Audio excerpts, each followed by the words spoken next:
लेकर चर्चाएं चल रही हैं और जहां आम आदमी पार्टी पूछ रही है कि आखिर कब चुना जाएगा मुख्यमंत्री, तो बीजेपी सधे अंदाज में कैसे जवाब दे रही है, सुनवा रहे हैं आप। कल परसों में हमारी पार्लियामेंट्री बोर्ड की बैठक होगी, आपके सामने दिल्ली का नया मुख्यमंत्री आ जाएगा। अभी हमारी बैठक, अभी हमारे पर्यवेक्षक जल्दी तय हो जाएंगे और उसके बाद हमारी बैठक 1-2 दिन में हो जाएगी और तुरंत इससे जल्दी ही आपको और दिल्ली के लोगों को ये सब जानकारी मिलेगी। मेरा ख्याल है कि देखिए 20 से पहले तो करना ही है, तो 17 को 18 को ऐसा लगभग होना चाहिए।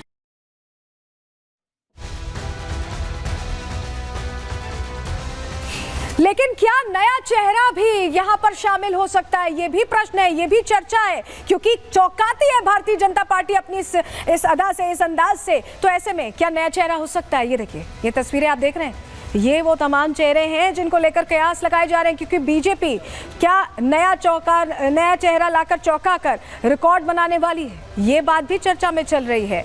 बीजेपी को आज चौंकाने का रिकॉर्ड रहा है और ऐसे में मध्य प्रदेश, राजस्थान की बात कर लें, उत्तराखंड की बात कर लें, तो ऐसे ही नए चेहरों पर दांव लगाया गया है। किसी नए चेहरे पे ऐसा कहा जा रहा है कि यहां भी दांव लगा सकती है भारतीय जनता पार्टी।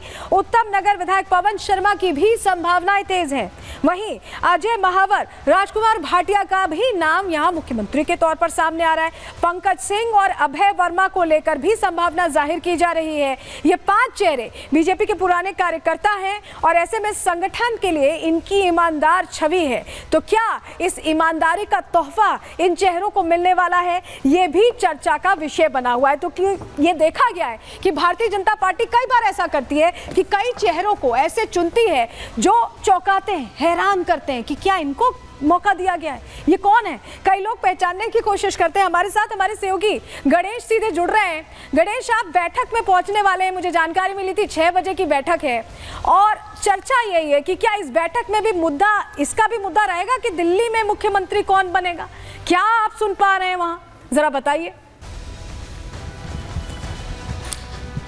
देखिए, इस बैठक के अंदर तो मुख्यमंत्री कौन बनेगा इसको लेकर जरा से भी चर्चा नहीं होने वाली है। समीक्षा बैठक है और हर महीने बीजेपी की समीक्षा बैठक होती है। ये बैठक इसलिए महत्वपूर्ण हो जाती है कि दिल्ली विधानसभा चुनाव के बाद ये समीक्षा बैठक पहली बैठक होने जा रही है, क्योंकि अभी तक दिल्ली विधानसभा चुनाव चल रहा था, सभी लोग उसी में उलझे हुए थे। तो अब समीक्षा बैठक कब होने जा रही हो, अमूमन ये पहले सप्ताह या इस तरीके से हो जाती थी बैठक। अब ये देखिए, दिल्ली विधानसभा का चुनाव 8 तारीख को नतीजे आ गए, लेकिन सभी को इंतजार है कि दिल्ली का उनका अगला मुख्यमंत्री कौन होगा, क्योंकि बीजेपी ने अपने लगभग 27 वर्षों का दिल्ली में जो सूखा है वो खत्म किया है। ओपी कोहली उस समय अध्यक्ष हुआ करते थे जब दिल्ली ने विधानसभा चुनाव जीता था, और अब जो अध्यक्ष दिल्ली बीजेपी के वीरेंद्र सचदेवा हैं। यानी अंतराल देख लीजिए कितना बड़ा अंतराल है। और चेहरा कौन होगा अभी किसी को नहीं भनक लग पा रही है। सब कयास लगा रहे हैं, या सरल शब्दों में कहें कयासों का बाजार गर्म है। सब कोई अपने ओर से नाम टॉस कर रहा है। देखने वाली बात होगी कि किसके नाम की टॉस सही हो पाएगा। अच्छा गणेश, कहा यह जा रहा था कि अमेरिका से प्रधानमंत्री जब लौट आएंगे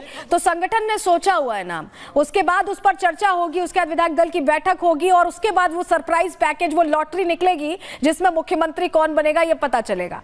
लेकिन नाम जो चर्चा में बने हुए हैं उसमें आप क्या सुन पा रहे हैं, किसका नाम सबसे आगे चल रहा है, जरा दर्शकों को बताइए। देखिए, सबसे सरल जवाब मैं आपको दे देता हूं। बीजेपी अपने सरप्राइज के लिए जानी जाती है। राजस्थान का उदाहरण हमने देखा है, वसुंधरा राजे चेयर पर बैठी होती है, राजनाथ जी उन्हें पर्ची पकड़ाते हैं, उनके चेहरे पर किस तरीके से मुस्कान होती है, उन्हें तक नहीं पता होता है कि कौन जा रहा है मुख्यमंत्री राजस्थान का बनना। मध्य प्रदेश का इसी तरीके से देख लीजिए, छत्तीसगढ़ का देख लीजिए।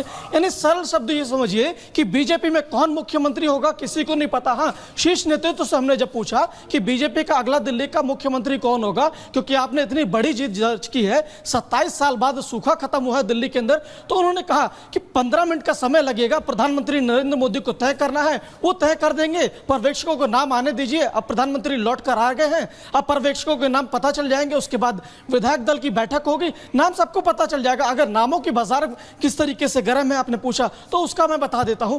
परवेश वर्मा, जिन्होंने नई दिल्ली से आम आदमी पार्टी के राष्ट्रीय संयोजक और दिल्ली के पूर्व मुख्यमंत्री, जिन्होंने दिल्ली की सत्ता पर 11 साल तक आम आदमी पार्टी ने राज किया, उनके कद्दावर नेता अरविंद केजरीवाल को पराजित किया, हराया उन्होंने। तो उधर अगर ग्रेटर कैलाश विधानसभा की मैं बात करूं तो आम आदमी पार्टी के सबसे भरोसेमंद चेहरे थे, किसी को नहीं लग रहा था कि सौरभ भारद्वाज हार जाएंगे। शिखा राय ने सौरभ भारद्वाज को हराया।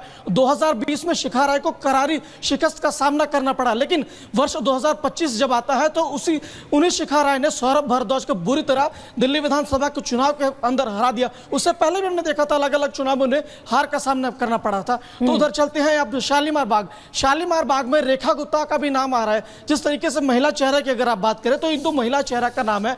रेखा गुप्ता ने वहां से वंदना कुमारी को हराया, तो आम आदमी पार्टी के बड़े बड़े चेहरों को इन लोगों ने हराया। तो इनका नाम है वीरेंद्र गुप्ता का नाम इसलिए कह सकते हैं कि 2013 में जब 3 विधायक जीत कर आए थे तो वीरेंद्र गुप्ता उनमें से एक है और लगातार वो जीतते आए हैं। लेकिन इस बार क्या वो अध्यक्ष, क्या बीजेपी के जो चेहरे होंगे यानी दिल्ली के मुख्यमंत्री होंगे, क्योंकि सूखा खत्म हुआ है, या उन्हें बीजेपी की ओर से कुछ और दायित्व दिया जाता है। आज जब उनसे मुलाकात की थी हमने, क्योंकि सीवीसी को लेकर लगातार शिकायत कर रहे थे। अरविंद केजरीवाल जिस आवाज में रहते थे, घर में रहते, तो उन्होंने पूछा हमने बात करने के बाद आप क्या दावेदार है, तो उन्होंने साफ तौर से इनकार कर दिया कि जो भी होगा आपके सामने आएगा। तमाम इस तरीके से, यानी कोई बोल नहीं रहा है, सब मुस्कुरा रहे हैं और जब ऐलान होगा तभी ये समझ में आएगा कि वो चेहरा कौन होने वाला है, कौन कौन से नाम ट्रेंड कर रहे हैं। गणेश ने आपको बता दिया। बहुत शुक्रिया गणेश जुड़ने के लिए।